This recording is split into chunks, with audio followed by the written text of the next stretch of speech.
Mesdames et messieurs, bonjour et bienvenue dans Actu en 7, samedi 15 avril 2017. C'est un plaisir de vous retrouver chez vous, amis téléspectateurs, auditeurs. C'est parti pour le rendez-vous hebdomadaire du samedi, l'analyse, le commentaire de l'actualité de nos très chers invités. Aujourd'hui, nous avons le plaisir de recevoir sur ce plateau Daouda Thiam. Il est administrateur de actusen.com. Bienvenue, Daouda. Bonjour, Manto. Avec vous sur ce plateau, Daouda Thiam, Aboubacar Demba Sissoko. Il est journaliste à l'APS, l'agence de presse sénégalaise. Bienvenue. Merci, bonjour. Alors, sans plus tarder, nous allons démarrer avec l'actualité de la semaine marquée par ce catastrophe au Dakar, édition 2017. À Médina Gounass, un incendie qui a occasionné 23 morts et puis il y a eu des centaines de blessés, dont 28 graves, qui ont été acheminés à l'hôpital régional de Tambacounda. Donc sur place, il y a eu également 4 qui ont été évacués à Dakar. Donc tout cela, nous allons en parler avec nos invités. Nous allons démarrer donc pour situer d'abord les responsabilités juste après ce catastrophe, ce drame. On a noté la valse des gouvernants du pays. Le ministre de l'Intérieur, accompagné de son homologue de la Santé, Awa Marie Coll Seck, était sur place au chevet des blessés. Nous allons revenir sur ce point. Le chef de l'État Macky Sall également était sur place, donc auprès des populations à Médina Gounass. Mais dites-nous, Daouda Thiam, comment situer les responsabilités juste après ce drame survenu au Dakar 2017 à Médina Gounass? Merci, Manta. Je voudrais d'abord vous remercier pour l'opportunité que vous nous offrez aujourd'hui de débattre sur des questions de l'heure. Je voudrais également, avec votre permission, saluer toutes les Sénégalaises et les Sénégalais qui regardent Walfadjri, notamment votre émission. Écoutez, moi j'estime que ce qui s'est passé à Médina Gounass, tout le monde devait s'y attendre. Peut-être que le bilan est lourd, mais il y avait quand même beaucoup de signes précurseurs qui attestaient du fait qu'un jour, un drame similaire pourrait peut-être s'abattre sur le pays. J'entends souvent en fait certains compatriotes accuser vraiment Satan qui a beau dos, qui a bon dos, autant pour moi, qui n'a pas les moyens également d'assurer sa défense et qui malheureusement pour lui également est doté de pouvoirs extrêmement puissants qui font en fait aujourd'hui que quand un malheur s'abat sur le pays, les gens sont très enclins à l'accuser. Mais j'estime que ce qui s'est passé à Médina Gounass, ça ne relève point d'un accident de l'histoire. Parce qu'il ne faut pas que les Sénégalais oublient que ce n'est pas la première fois qu'on assiste à ce genre de sinistre. De souvenance, tout le monde, je crois, est d'accord sur le fait qu'à Médina Gounass, il y a très souvent eu des cas d'incendie. Et ça ne relève d'autant plus pas d'un accident de l'histoire, à mon avis, qu'on ne peut pas aspirer, à mon humble avis, on ne peut pas aspirer à organiser une manifestation ou bien un rassemblement sur un tapis herbacé sur lequel on cuisine, on fait usage en fait de produits en fait sur lequel on utilise peut-être des feux et qu'on ne puisse pas s'attendre à ce qu'il y ait un jour un débordement de cette nature. Donc je suis convaincu que tant qu'on continuera à organiser l'événement religieux dans les mêmes conditions que celles d'hier, malheureusement, on sera toujours obligé à regretter ce genre de... Alors vous rejoignez le chef de l'État et ses ministres lorsqu'ils disent que la paille et le feu ne font pas bon ménage. Donc c'est une évidence, ce discours qui revient. Donc, mais ça, c'est ce qu'on appelle c'est ce qu'on appelle en français une tautologie. C'est une évidence évidente. Je crois qu'aujourd'hui, nos autorités, quand même, gagneraient à arrêter quand même d'attendre que le mal se produise pour pouvoir prodiguer des leçons de morale aux citoyens. Elles n'ont pas été portées à la tête de ce pays pour délivrer en fait des leçons de morale aux Sénégalais. On les a choisis pour qu'elles prennent, dans bien des cas, des décisions fortes de nature à empêcher que ce genre de catastrophe se produise dans ce pays. Ça ne sert à rien de laisser prospérer une situation de cette nature et qu'au finish, voilà, vous vous mettiez en fait devant les télés pour dire que oui, nous regrettons. Ça, c'est des déclarations d'intention. Que ça soit le chef de l'État, que ça soit le ministre de l'Intérieur, on ne les a pas choisis pour des déclarations d'intention, on les attend sur des actes concrets. Des actes concrets, nous allons y revenir parce que bon, on dirait que dans ce régime, on ne sanctionne jamais, alors qu'il devait y avoir des sanctions. Nous allons revenir sur cette question, mais Aboubacar, lecture, donc juste après ce drame survenu au Dakar de Médina Gounass. Ma lecture, c'est que dans ce pays, on a ce que moi j'appelle, on s'est installé dans l'habitude du malheur, on a l'habitude des drames, on essaie d'intégrer ces choses-là en se disant que ça arrive, et puis c'est la fatalité, il a parlé tout à l'heure, c'est le destin, c'est Satan et tout ça. Vous vous souvenez qu'il y a, je sais pas, un mois et demi, il y avait eu un accident, je crois, sur l'axe Saint-Louis, Matam, où il y a eu un drame avec 14 morts. Le même jour, il y avait un autre drame. C'était un total de 29 morts, je crois, une trentaine de morts. Et on n'a rien fait, on n'a pas sanctionné, on a dit que ben, c'est le destin. Oui, ok. Mais pour le cas précis du Dakar de Médina Gounass, ça, c'est des choses, c'est une chose à laquelle on est habitué là-bas. Peut-être que l'ampleur de ce drame-là, vous avez 23 morts, il paraît que le bilan est monté à 25 morts. Voilà, oui, parce que le bilan évolue. Voilà, évolue parce qu'il y a eu des blessés très graves. Tous les ans, il y a un incendie d'une certaine ampleur au Dakar. Donc, on sait. Deuxièmement, c'est que on ne peut pas se cacher derrière son petit doigt en disant le feu et la paille ne font pas bon ménage. Mais la sécurité publique, la gestion de la sécurité publique relève la responsabilité des autorités, des pouvoirs publics, qui, à un moment donné, malgré les réticences des organisateurs du Dakar qui ne veulent pas que certaines conditions environnementales, le cadre ne change pas, il faudrait à un moment s'imposer et dire que ça ne peut pas continuer parce qu'à chaque fois que ça se produit, la responsabilité est rejetée sur l'État parce que le calife de Médina Gounass a dit que c'est l'État qui n'a pas respecté ses engagements en termes d'approvisionnement du site en eau. Mais même si on respectait cet engagement-là, si les conditions dans lesquelles le pèlerinage n'est pas organisé, la retraite spirituelle n'est pas organisée, ça ne changera pas. La deuxième chose que je voudrais relever, c'est que pour ceux qui disent que oui, les conditions de cette retraite spirituelle, le cadre ne doit pas changer, mais on doit aussi évoluer avec son temps et se dire que ça ne joue en rien sur le caractère spirituel, l'importance de la manifestation. On va au pèlerinage tous les ans, mais autant dire, par exemple, à ceux qui vont au pèlerinage d'aller dans les conditions du XVIIIe siècle ou du XVIIe siècle, d'aller à dos de chameau ou à dos d'âne ou aller à pied. Aujourd'hui, on va en avion, on profite des conditions techniques aujourd'hui qui sont les nôtres au XXe, au XXIe siècle.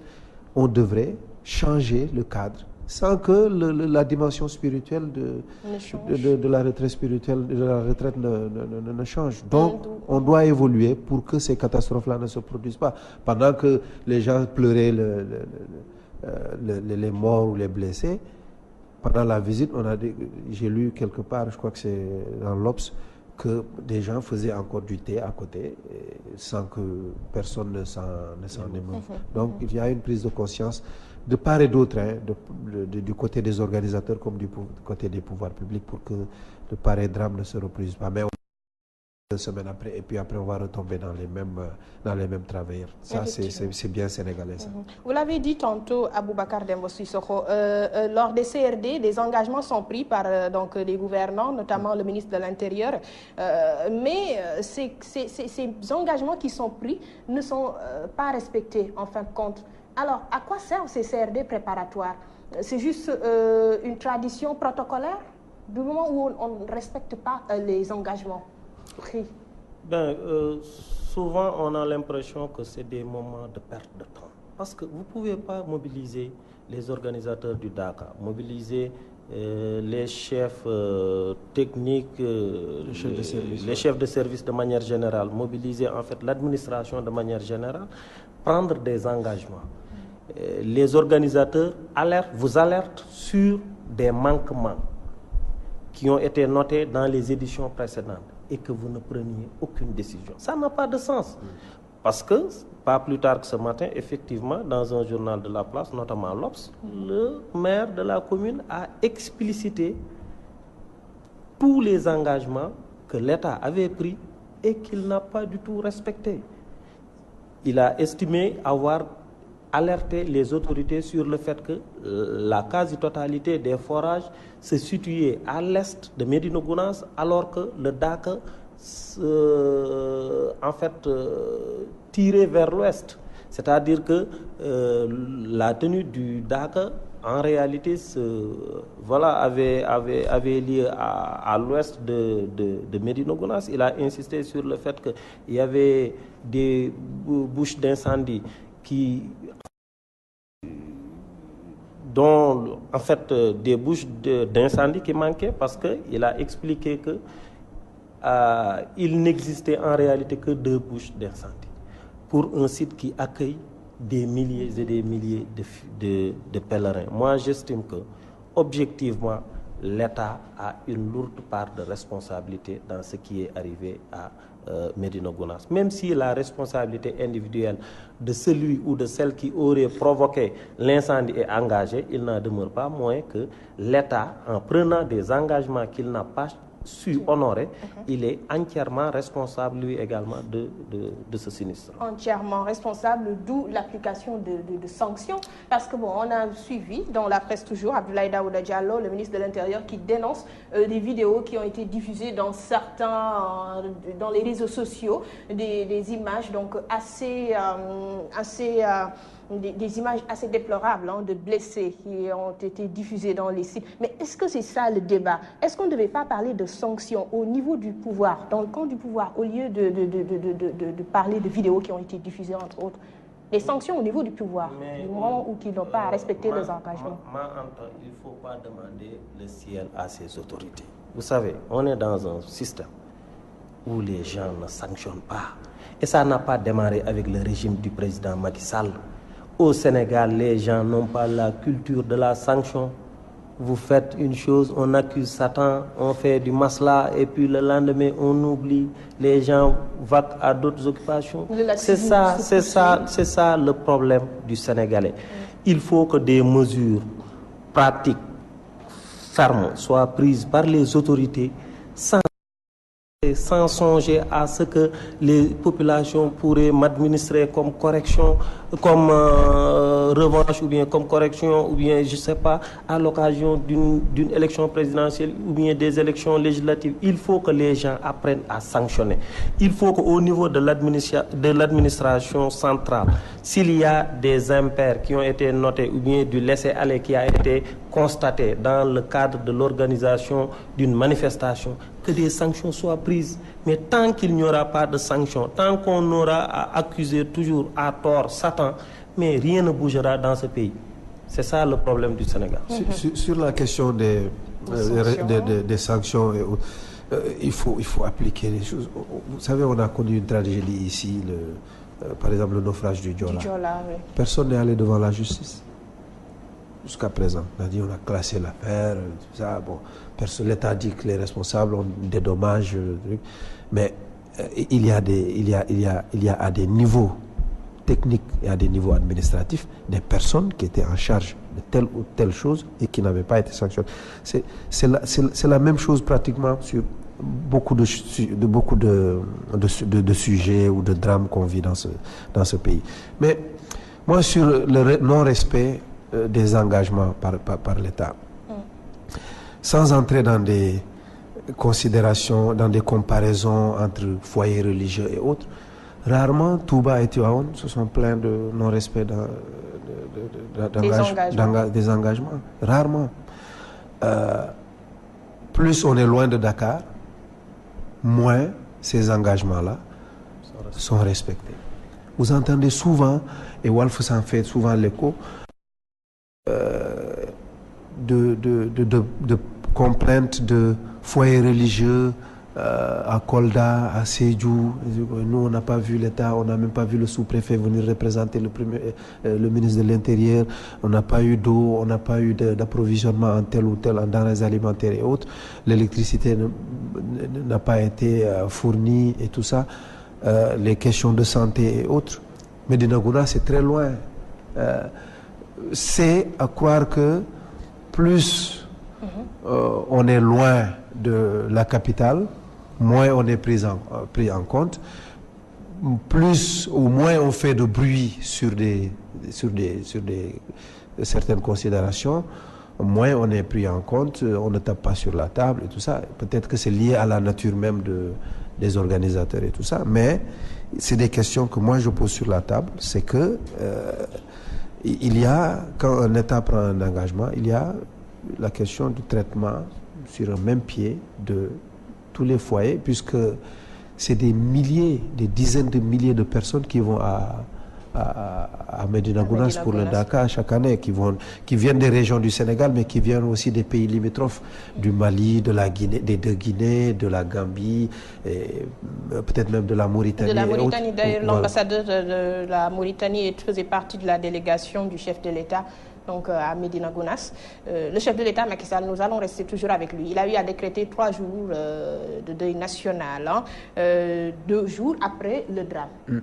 Donc on peut saluer cette mesure qui a un sens, mais disons c'est un peu tardif. Ben écoutez, moi je me perds dans des conjectures d'analyser le deuil qui a été décrété. Les faits se sont produits le mercredi. Le président, on ne sait pour quelle raison, a d'abord attendu 48 heures d'abord avant de se déplacer sur les lieux du drame.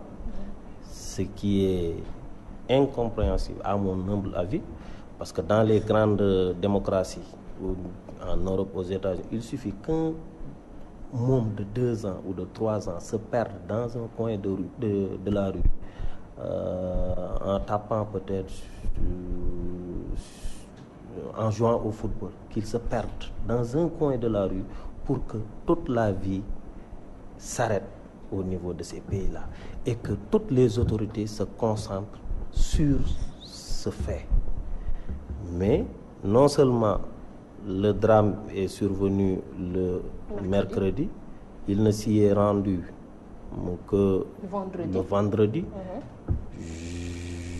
Lui seul, normalement, détient les raisons pour lesquelles il a observé, il est resté à Dakar durant en fait ces 48 heures sans pour autant se rendre sur les lieux du drame. Peut-être que son agenda ne lui permettait pas de Quel se agenda? déplacer. Oui, mais, il a eu à recevoir le président de Sousa. La mort d'une seule personne est plus importante que tout l'agenda réuni de tous les chefs d'État. 25 morts. La mort d'une seule personne, je ne parle même pas de la mort, de la perte de 25 êtres humains. Dans des conditions qui il a beau, parce que si vous faites allusion normalement à son agenda, sûrement vous faites allusion à son note. Oui, mais si le président portugais, si on lui annonçait dès sa descente d'avion qu'il avait perdu 5 compatriotes, il aurait rebroussé chemin séance tenante. Donc, rien ne saurait justifier que le président n'effectue pas un saut sur les lieux du drame dans les meilleurs délais. Ça, c'est un. Deuxième chose qui m'intrigue dans ce deuil qui est décrété. Mais quand on décrète un deuil, normalement, ça doit commencer dans les plus brefs délais. Vous ne pouvez pas faire un saut. Vous annoncez le deuil national le vendredi. Vous attendez samedi, dimanche, lundi, mardi. Presque une semaine après la tragédie. C'est après une semaine après la tragédie que le deuil national devra commencer. C'est une grande première. Une semaine après la tragédie. Oui, une semaine presque. Parce que ça s'est produit mercredi et le deuil commence mardi. Voilà, je n'ai jamais vu ça. Je n'ai jamais lu ça, je n'ai jamais vu ça, je n'ai jamais... Il y a beaucoup de gens sont sûrement dans la même posture que moi, sont inquiets, sont étonnés que le deuil national, pour une tragédie qui a eu lieu le mercredi, que le deuil national doive commencer à partir du mardi. Il n'y a rien qui puisse justifier ça, à mon humble avis. Ce serait un pilotage à vue, décréter un deuil national donc, qui doit démarrer mardi, une semaine après le drame de Médina Gounass, donc Dakar. Comment analyser cette façon de faire du pouvoir? Oh, on peut regretter le fait que les mesures préventives n'aient pas été prises pour éviter ce genre de choses. Autant on peut aussi avoir à peu près la même analyse sur l'opportunité, en tout cas la justesse de décréter deuil national. Oui, on décrète un deuil national, une semaine après, on va l'observer. Franchement, quand j'ai entendu ça hier, j'ai dit, ah bon tiens, quand j'ai entendu le chef de l'État a décrété un deuil national de 3 jours, avant d'entendre la deuxième partie de la phrase, j'ai pensé que là, ça allait commencer aujourd'hui, ça allait commencer ce samedi et que ça allait durer jusqu'en début de semaine prochaine, c'est-à-dire samedi, dimanche et lundi. Bon. Et beaucoup de citoyens ont pensé ainsi. Hein.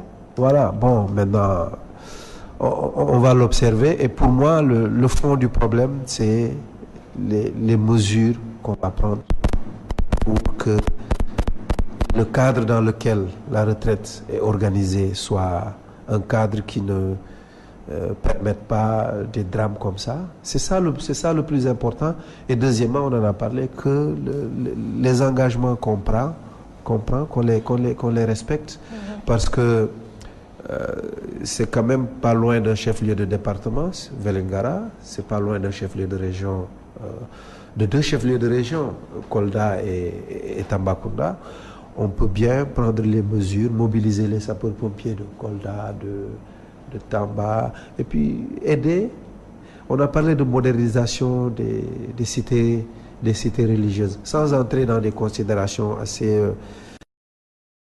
de grandes considérations. On peut intégrer dans l'amélioration du cadre dans lequel la retraite est organisée, intégrer cela dans la modernisation des cités religieuses qu'on a commencé, et puis créer les conditions pour que ça ne se reproduise plus. Parce que aujourd'hui, il y a 3 jours, une amie m'a appelé pour me dire que nous sommes inquiets parce que nous sommes dans la nouvelle de certains membres de certains parents qui sont partis. Et je suis sûr qu'il y en a beaucoup qui sont dans ce cas-là, qui ont des parents, qui ont des connaissances.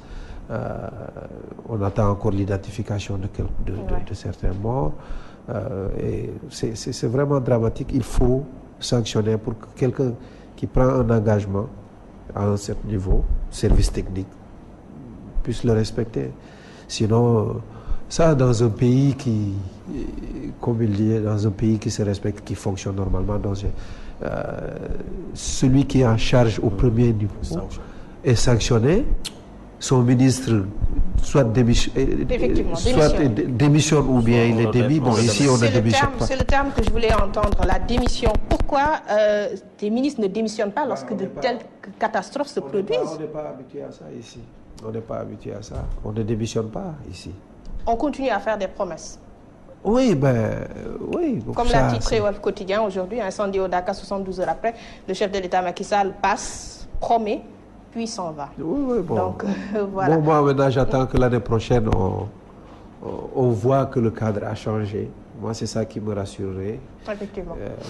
Voilà, donc nous allons avancer pour suivre un élément. Donc, par rapport à la prise en charge des blessés aussi, c'est un point que nous devons soulever aussi à Tambacounda.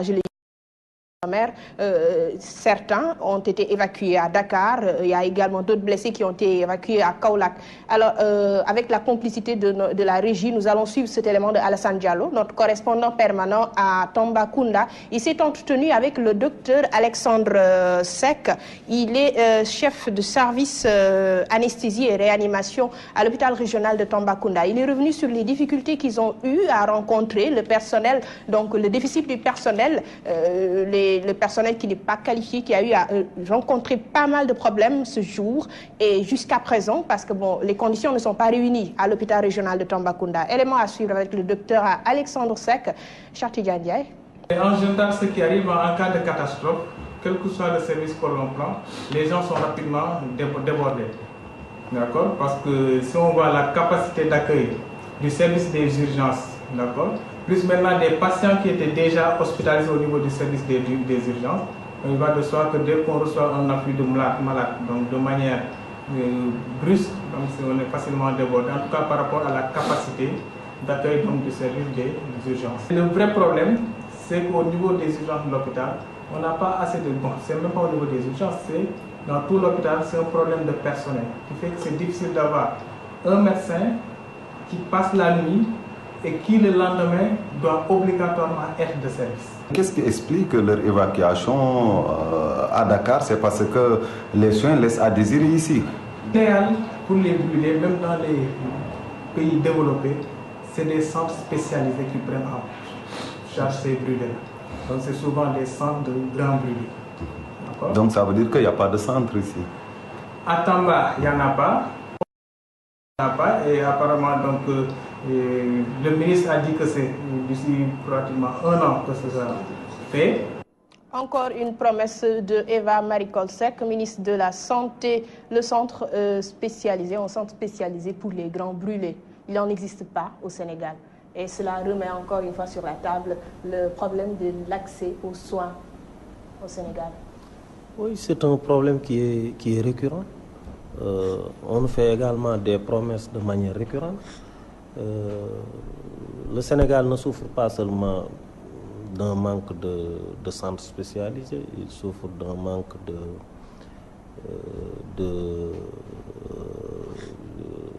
de radio qui puissent prendre en charge les préoccupations des cancéreux. Et tout ça dans un contexte où on nous chante à longueur de journée le plan Sénégal émergent. Je crois que parmi les secteurs qui devraient essayer d'enjamber le temps pour soulager les Sénégalais figure le ministère de la Santé. Il y a beaucoup d'argent, il a un gros budget, le ministère a l'avantage d'être, en fait, de pouvoir compter sur peut-être beaucoup d'institutions ou d'organisations d'ONG ou d'organisations internationales, en tout cas qui prennent en charge, qui s'activent dans le domaine sanitaire. Et jusqu'au moment où nous parlons, le secteur sanitaire du Sénégal, c'est comme un train qui chemine et qui ne bouge pas. Moi, je ne peux pas comprendre qu'à 500 km de Dakar, que des bus du 3e degré ne puissent pas au moins bénéficier de façon, ne serait-ce que de façon provisoire, de soins, en fait des premiers soins, qu'ils doivent attendre des heures ou bien 24 heures ou bien 48 heures pour pouvoir enfin espérer être acheminés à Dakar, c'est problématique. Et quand ils sont arrivés également au niveau, on parle d'une infrastructure sanitaire qui est peut-être en fait à 500-400 km de Dakar. Mais même quand les blessés sont arrivés à l'hôpital principal, ils ont eu du mal au début à être pris en charge. Donc ce problème de manque d'infrastructure, ce problème de plateau technique qui laisse à désirer, ça ne se limite pas seulement au niveau du Sénégal, de l'intérieur. C'est dans le Sénégal, c'est en fait le Sénégal dans son ensemble qui souffre d'un problème criant au niveau des infrastructures sanitaires, au niveau du personnel etc. Voilà, donc des grands brûlés qui devaient bénéficier de soins intensifs en réanimation, ça n'a pas été le cas parce qu'il n'y a pas de centre spécialisé. Il y a le docteur Alexandre Sec qui l'a dit, interrogé par Alassane Diallo. Alors, dites-nous, ce problème récurrent, comme l'a dit Daouda Thiam, qui vient trouver donc des projets comme le plan Sénégal émergent, la couverture maladie universelle, entre autres projets qui sont tout le temps chantés, prônés par les gouvernants, alors que le problème reste entier. Oui, dans beaucoup de secteurs, on aurait pu parler aussi de l'éducation, où il y a encore, je crois, entre 4 000 et 6 000 abris provisoires dans le pays, dans des zones où au mois de mai, par exemple, 15-20 mai, ça commence à pleuvoir, les élèves ne peuvent plus étudier dans certaines conditions. Ça, c'est très difficile. Moi, Tambacounda, moi je suis de Tambacounda, je suis un peu bien placé pour parler un peu de la situation de cet hôpital-là. On parle aujourd'hui des grands brûlés, mais sur beaucoup d'autres spécialisations, cet hôpital-là, qui est un grand centre hospitalier, ne dispose pas de structures appropriées. Peut-être les spécialistes ne sont pas là, ou bien pour faire certaines analyses, on fait des prélèvements, mais les analyses sont faites ici à Dakar, à l'Institut Pasteur ou au centre, à l'ex-CTO, à l'hôpital général de Grand Yoff et tout ça. Donc, en général, cet hôpital-là n'est pas du tout équipé. Pourquoi on n'a pas pensé non plus à l'hôpital régional de Kolda, parce que peut-être cet hôpital-là n'a quasiment rien, des problèmes gynécologiques, des problèmes dans d'autres domaines. Ça, c'est des problèmes un peu terre à terre quand même. On vient de fêter le 57e anniversaire de notre accession à l'indépendance. Il y a des éléments assez basiques qu'on n'a pas. C'est des choses qui se sont accumulées. Ce n'est pas seulement la faute de ce régime. C'est des choses qui se sont accumulées sur des décennies et qu'il faudrait corriger et qu'il faudrait prendre en charge d'une manière ou d'une autre, parce que tous les 2 mois, il y a un drame qui vient rappeler l'urgence à mettre en place ces choses. La question des secours, quand un accident se produit quelque part, les secours viennent avec beaucoup de retard et tout. Donc, c'est difficile. Au lieu de penser à des problèmes, des questions macro et tout, il y a des choses micro qu'il faut prendre en charge. L'appareil de radiothérapie pour les malades du cancer, sur beaucoup de choses, l'hémodialyse et autres, les malades, ceux qui souffrent d'insuffisance rénale, on peut en parler pour beaucoup de secteurs. Donc c'est des questions très terre à terre qu'il faudrait prendre en charge, au lieu de se projeter sur, on parle d'un centre spécialisé dans un an.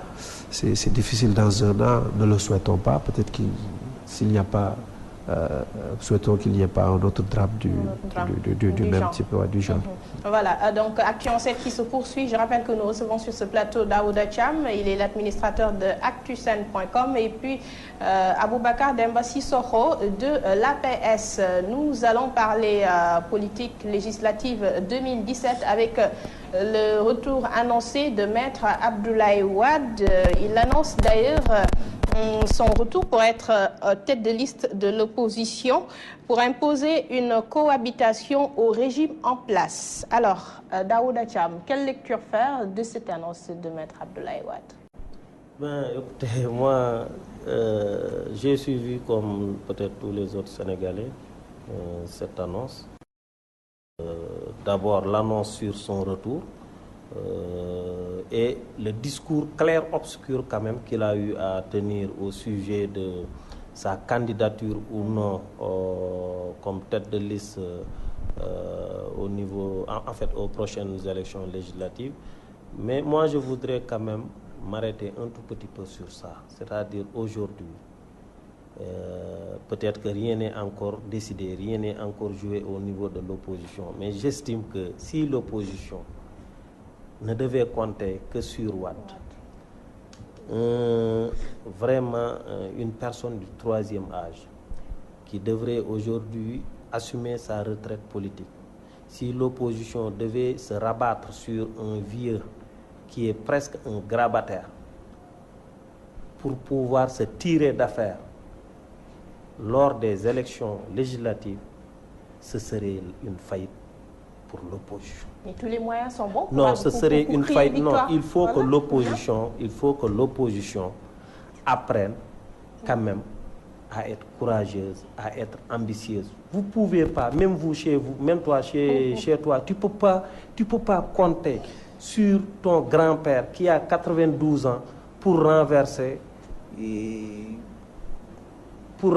par exemple un adversaire. C'est pas possible.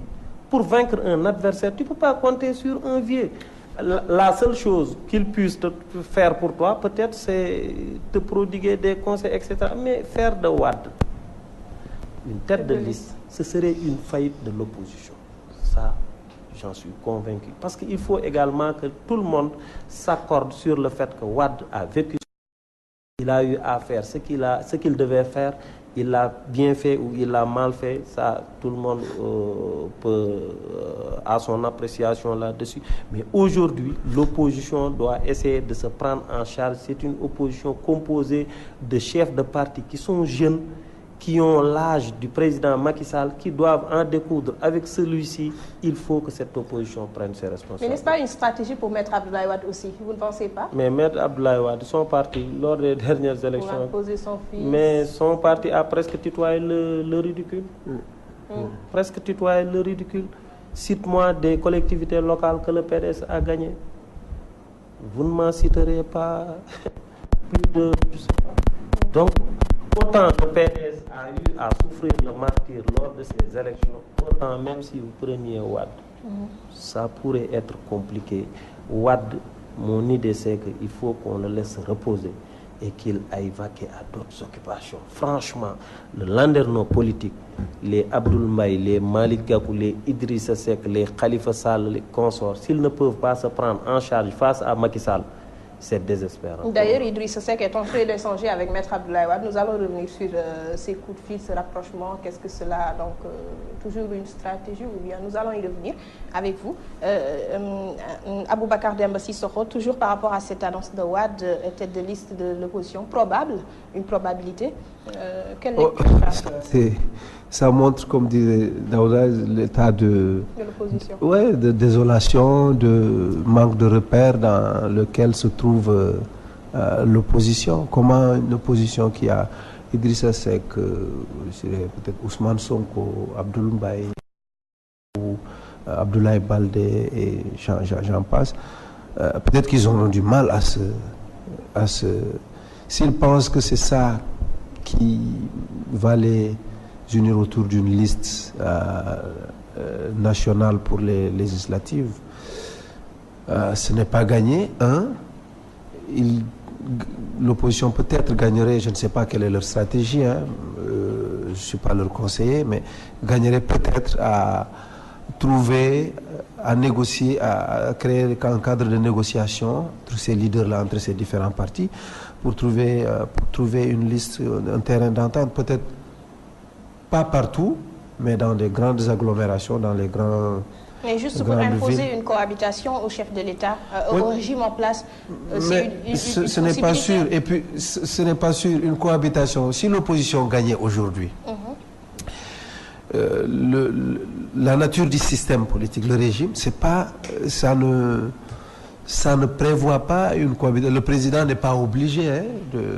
Il peut nommer peut-être un premier ministre issu de l'opposition, mais si l'Assemblée ne le suit pas dans ses projets, dans sa politique et tout, peut-être que dans les 6 mois ou dans, je ne sais pas ce que prévoient les textes, il peut être amené à dissoudre l'Assemblée nationale et provoquer d'autres élections et dire que voilà, vous avez envoyé à l'Assemblée nationale une majorité de l'opposition. Cette opposition-là est incapable de travailler avec moi. Redonnez-moi la majorité pour que je puisse terminer. Mais on ne peut pas dissoudre une Assemblée nationale sans que les 2 mandats passent. sans que les 2 mandats passent, peut-être... Non, je crois qu'il y a une règle, non, c'est 1 an ou 2 ans. En tout cas, il y a une règle qui peut permettre 1 an. En tout cas, peut-être. Oui, mais donc 2 ans de cohabitation. Mais qu'est-ce qui fait... Aujourd'hui, on parle plus de l'opposition. Mais qu'est-ce qu'on sait de ce que fait le pouvoir pour gagner les élections? L'opposition, le pouvoir ne reste pas les bras croisés. Ils ont, le président, quand il a reçu, le président de la République, quand il a reçu les enseignants de la paix, qui demandaient des postes ou des places sur des listes et tout ça, il leur a dit, mais le gâteau n'est pas assez important pour que tout le monde... Donc, lui aussi va développer une stratégie pour... trouver une solution, trouver une majorité. En tout cas, même si c'est dans la logique 50-50, mener la vie dure à l'opposition, être dans une situation qui lui permettrait de gouverner, en tout cas, parce que on est à moins de 2 ans de la présidentielle de 2019. Peut-être que c'est jongler, c'est trouver un équilibre. La nature du régime, en tout cas, moi, si c'était un régime parlementaire, obligé peut-être de trouver un Premier ministre, de faire avec la majorité, dans le cas où c'est le Premier ministre qui définirait et conduirait la politique de la nation. Ce n'est pas le cas aujourd'hui, c'est le président qui détermine et conduit la politique de la nation. Donc, une cohabitation. Moi, je ne sais pas. Vous n'y croyez pas? C'est possible que l'opposition gagne, mais dans quelles conditions? L'opposition la majorité à l'Assemblée nationale va gouverner.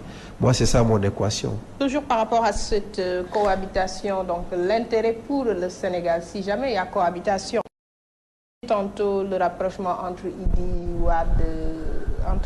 Wade père, Wade fils, donc toujours en route vers les législatives. Moi, je crois qu'il faut qu'au niveau de l'opposition, qu'on se garde de rêver de vous. La première équation qu'il faille résoudre pour l'opposition, c'est d'abord de pouvoir s'entendre autour de l'essentiel. Ça, c'est la première bataille que l'opposition doit livrer en son sein. Ça, c'est un. Deuxièmement, l'opposition doit s'organiser à se donner les moyens, tous les moyens, pour pouvoir venir à bout du président Macky Sall et de sa coalition Benno Bokk Yakaar. Et c'est seulement après avoir réussi ces 2 étapes que cette opposition pourra maintenant songer à une éventuelle cohabitation ou bien à une éventuelle victoire, etc., pour pouvoir imposer la cohabitation au régime en place. Mais à quoi on assiste aujourd'hui?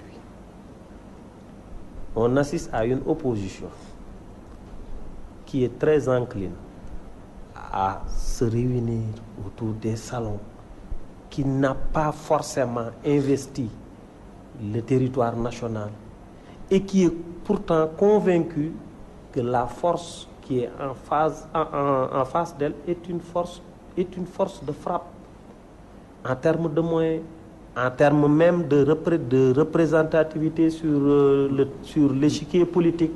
Donc aujourd'hui, l'opposition doit d'abord, pour trouver une solution à ces nombreux problèmes internes, et ensuite, une fois que cela sera fait, aller maintenant vers les Sénégalais. Parce que, à part Sonko, qui fait ses premières gammes en politique, à part Abdoul Mbaye, qui n'a pas encore une certaine assise politique, qui n'a pas de base affective, à part le PDS, qui a pris au dernier moment la décision d'investir le Sénégal de l'intérieur, encore qu'avec beaucoup de frustration, beaucoup de contradictions internes, il n'y a pas, à part également Malick Gakou, qui à un certain moment a fait peut-être certaines régions ou bien certains départements. Quelle est l'autre opposition qui bouge au niveau national? Idrissa Seck, il est porté disparu. Il ne nous est revenu que récemment. Il y avait un exil verbal. Il faisait un exil verbal. Non, comment ça, exil verbal? C'est-à-dire... Il est revenu donc en France, mais avec les coups de fil entre Wade père mais et quel Wade coup de fil? Mais ça se joue pas à ce niveau. Non, ça se joue. Et puis, ça se joue pas à un niveau de. Vous savez, de coup de fil. les retrouvailles entre Wade et Idriss, On connaît déjà la chanson. Elle intéresserait qui? Ces deux personnes-là nous ont habitués à beaucoup de choses. Et puis aujourd'hui, les contentieux. est-ce c'est qui parlait de deal international. Est-ce que Wade il continue de vendre? Nous allons avancer. Qu'est-ce qu'il fait? Que vos Idi. Au-delà de Thiès, que vos Réumi? Absolument rien. Absolument. Absolument rien du tout. Que vos Abdoul Mbaye? Que vos Sonko qui vient de démarrer? Le PDS est en lambeau. L'autorité de Maître Abdoulaye Wade est dans la rue. C'est compliqué cette opposition. Pour vaincre Macky Sall, il faut d'abord qu'elle s'organise, qu'elle fasse montre de moyens de gourmandise et qu'elle aille vers les Sénégalais, leur proposer un programme qui soit de nature à les rallier à sa cause. Sinon, elle va encore assister à un réveil extrêmement brutal. Et Macky Sall, vous pouvez lui trouver tous les défauts en tant que politique, mais il est très fort quand il s'agit d'abattre un adversaire politique. De museler les adversaires. Ah oui, Et puis, ce n'est pas seulement la prison, il est très fort en politique. Il n'y a aucune garantie que si l'opposition gagnait les législatives, qu'elle s'entendrait, que les différents segments de cette opposition-là s'entendraient à l'Assemblée nationale. C'est très compliqué. Alors, nous allons terminer avec les deux derniers sujets. L'appel au dialogue, le dialogue national qui aura 1 an, le 28 mai, certainement. Oui. Donc, bientôt 1 an, le chef de l'État qui est revenu là-dessus, le dialogue avec l'opposition. Donc, c'est lors de son face-à-face avec le khalife général des Tidjanes. Rapidement, Daouda Thiam, ce dialogue entre opposition et pouvoir, c'est une réalité, une chimère. C'est de l'utopie. De l'utopie. C'est que le président, en allant à Tivaouane, quand le calife l'interpelle là-dessus, il n'a même pas la possibilité de lui dire que non, ça ne m'enchante pas. Ce qu'il a dit à Tivaouane, c'est destiné à la consommation extérieure. Ça, c'est pour l'opinion. Mais Macky Sall lui-même, il sait pertinemment que d'ici aux prochaines législatives, il ne peut pas y avoir de dialogue. Encore on s'arrête au dialogue qui a été amorcé.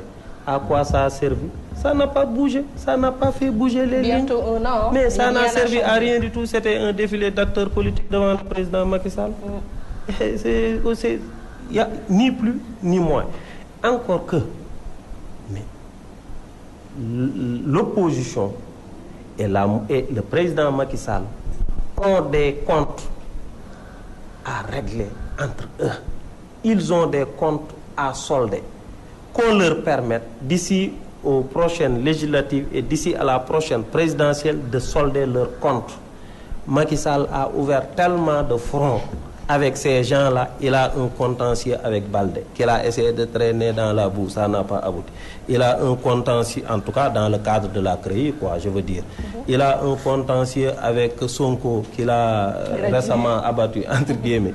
Il a un contentieux avec le PDS dont il a exilé les Wade, la famille Wade. Il a un contentieux avec Aïda Mbodj à qui il a arraché le siège. Non, il a arraché. Il est en contentieux avec Idriss Seck, dont il a pris la majeure partie de ses camarades. Il est en contentieux avec tout le monde. Les socialistes. Il a réussi à faire éclater le Parti socialiste. Aujourd'hui, tout ce qu'on leur demande, c'est que dans le fair play, qu'ils soldent leurs comptes et qu'ils permettent au Sénégal de vaquer à d'autres occupations. On n'a pas que la politique à faire. On n'a pas que la politique à faire. On a d'autres urgences. Il faut que donc le président Macky Sall puisse régler leurs comptes et qu'on passe à autre chose. Et vraiment, qu'on ne nous fasse pas perdre du temps avec ces histoires de dialogue. Le dialogue ne peut pas avoir lieu d'ici à la prochaine présidentielle. D'abord, ils ont un contentieux autour du fichier électoral. il a emprisonné ou fait emprisonner des gens, je ne sais pas, avec la complicité peut-être de Tanor, on sait. En tout cas, c'est le reproche que les gens lui font, que le croche-pied du destin qui s'est abattu sur Khalifa Sall et sur Bamba Fall, les gens lui en imputent la responsabilité. Donc il y a beaucoup de fronts qui ont été ouverts. Permettons-leur de solder ça et puis voilà, on passe à autre chose. Cet appel au dialogue, Aboubacar Sissoko, dites-nous une réalité ou une chimère, comme je l'ai dit non, tantôt, moi, pour moi, une réalité, chimère, moi, je n'épilogue pas sur quelque chose, c'est-à-dire que il y a un dialogue, mais en ce moment, l'opposition et le pouvoir dialoguent, hein. L'opposition dit que ça ne marche pas, le pouvoir dit que ça marche, nous déroulons notre vrai, mais c'est une forme de dialogue. Pour moi, aujourd'hui, si Idrissa Seck, Malick Gakou, Abdoul Mbaye et autres se retrouvaient en face du président de la République, de Niasse, de Tanor et de ses alliés, qu'est-ce qu'ils se diraient à 3 mois des législatives? Qu'est-ce qu'ils se diraient? Alors, parler de dialogue actuellement, ce serait se moquer de l'opinion? Non, c'est juste se dire c'est se donner le sentiment qu'on a le souci, en tout cas donner aux populations, aux Sénégalais, l'impression qu'on a le souci de la stabilité du pays, de la paix, de la paix civile et tout ça. D'autant que cet appel a été n'importe où. Ça a été à Tivaouane, 2 ou 3 semaines après le décès de Al Maktoum. C'était à peu près, je crois, la première rencontre, en tout cas en dehors des obsèques, entre le président et le nouveau calife des Tijanes. Bon, moi je ne crois pas assez. D'autant que quand on a organisé la manifestation au palais il y a un peu moins d'1 an, il y en a qui n'y étaient pas partis. Ceux qui étaient partis, beaucoup ont regretté après le fait qu'on n'ait pas appliqué ce que l'on s'était dit là-bas. Bon, laissons le jeu politique se faire dans le respect de la civilité, que chacun donne ses idées. Et le 30 juillet, là, je crois, c'est le 30 juillet les législatives. Les Sénégalais enverront à l'Assemblée nationale les députés et on verra ce que ça va donner. Il y aura rien, il y aura aucun dialogue. Nous allons terminer avec ce dernier sujet, donc la présidence de la commission de l'UEMOA. Le Sénégal perd et gagne, comme pour reprendre les titres d'une certaine presse, la semaine dernière. Le Sénégal qui va occuper, disons, qui va réoccuper ce poste en 2021. Alors, Daouda Thiam, dites-nous, est-ce que vous partagez cette lecture ou bien cette analyse de certains confrères lorsqu'ils disent que le Sénégal a perdu et a gagné par rapport à la présidence de la commission de l'UEMOA? Juste rappeler, avant de passer, oui, que c'est le Nigérien Abdallah Bourema qui est l'actuel président de la commission de l'UEMOA. Bon, le Sénégal a perdu. Ça, je ne saurais en être catégorique. Ce dont je suis certain, c'est que dans un premier temps, il aspirait à présider aux destinées de cette commission. Au finish, ces derniers espoirs se sont envolés. Qu'est-ce qui s'est passé? Ce qui s'est passé, c'est que peut-être que tirant des leçons de ce qui lui est arrivé au niveau avec le professeur Abdoulaye Bathily, cette fois-ci au moins le Sénégal a eu la lucidité de n'avoir pas livré un vain combat, parce que la situation était telle que même s'il persistait dans son dur désir de s'adjuger le poste, ça ne lui aurait servi à absolument rien du tout, parce que les dés étaient déjà jetés. Baboubacar Sissoko. Ça c'est, on peut considérer, si on considère qu'on a perdu, c'est parce qu'on pense que ça devait nous revenir, parce que dans la tête des Sénégalais, c'est que il y a une répartition des postes. Le gouverneur de la BCEAO, c'est un Ivoirien. Le siège de la BCEAO, c'est ici, au Sénégal. Le président de la BOAD est toujours béninois. Le président de la commission de l'Union de l'UEMOA est sénégalais. Mais ça, c'est une règle non écrite. Ce n'est écrit nulle part que c'est toujours un Sénégalais, c'est un gentleman agreement, mais les autres ne sont pas obligés. Et puis le contexte évolue. C'est une question de rapport de force. Le Sénégal n'a pas pu imposer un président de la Commission à cette occasion. En 2021, moi je ne suis sûr de rien. En 2021, je ne suis pas sûr que le Sénégal va retrouver le poste. Oui, les textes et tout ça. On ne sait pas c'est même pas une question de texte, c'est verbal. On a dit au Sénégal que vous allez retrouver votre poste. Puisque dans la tête déjà, ça revient de droit au Sénégal. Mais moi, je ne suis pas sûr que le moment venu... Encore que des présidents qui ont pris cet engagement pourraient ne pas être là. Donc moi, je ne suis pas sûr. En 2021, un Béninois pourrait sortir du bois, ou un Malien, ou je sais pas, un Ivoirien pour demander à présider l'Union économique et monétaire ouest-africaine. Rien n'est sûr, c'est une question de rapport de force. Quand le Sénégal aura le rapport de force en sa faveur, il présidera en 2021. En 2021. Attendons de voir d'alors d'ici 2021. C'est la fin d'Actu en 7. Merci à notre chers invités. Je rappelle que nous recevions sur ce plateau Daouda Thiam. Il est administrateur de actusen.com. Merci Daouda. Merci également à Aboubacar Demba Sissoko. Il est journaliste à l'APS, l'agence de presse sénégalaise. Merci. Merci, maman. Merci à nos très chers téléspectateurs de nous avoir suivis, amis auditeurs également sur la 99.0 Dakar. Oustaz Hassan Diouf a coordonné ce numéro. Cherti Dianjay était du côté de la technique. Un grand merci à lui. Merci. Retrouvez-nous samedi prochain. Ce sera dans un nouveau numéro.